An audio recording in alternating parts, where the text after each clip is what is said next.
I numeri sono lì, nero su bianco, quelli dei nuovi migranti di cui ciascun comune della Marca dovrebbe prendersi carico, soprattutto quelli che finora hanno detto no. Sindaci leghisti sulle barricate dopo la pubblicazione del nuovo bando per l'accoglienza dei richiedenti asilo da parte della prefettura, che dovrebbe consentire di far fronte agli arrivi da ottobre a fine anno, ma anche di alleggerire le strutture ancora sovraffollate, dall'ex caserma Serena di Dosson all'ex Zanusso di Oderzo. 6 milioni di euro a base d'asta per gestire 1880 migranti.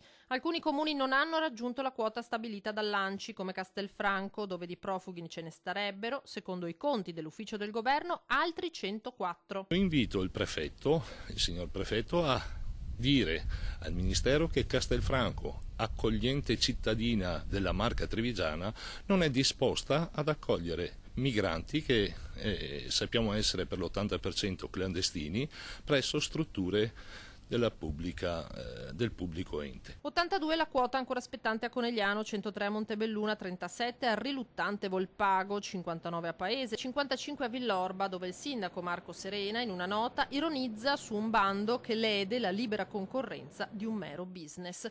Damiane, che secondo la prefettura dovrebbe ospitarne 11, Angela Colmellere conferma al prefetto il suo no. Strutture pubbliche libere non ce ne sono e qualora ne avessi le destinerei ai miei cittadini in difficoltà, taglia corto, ma nella conta finiscono anche molti comuni di centrosinistra, da Preganziol con 38 migranti a Silea con 33. Spazi comunali, ribadisce il sindaco Cendron, non ce ne sono. Noi siamo all'interno di chi è favorevole a un'accoglienza diffusa, tuttavia non avendo strutture pubbliche da mettere a disposizione, ci siamo messi a disposizione come risorse umane e organizzative. Comune pronto ad agevolare eventuali privati che volessero accogliere i migranti, non così Castelfranco. È lo specchietto delle allodole dei 35 euro al giorno che stuzzica magari qualche privato o qualche speculatore a rendere disponibili degli spazi.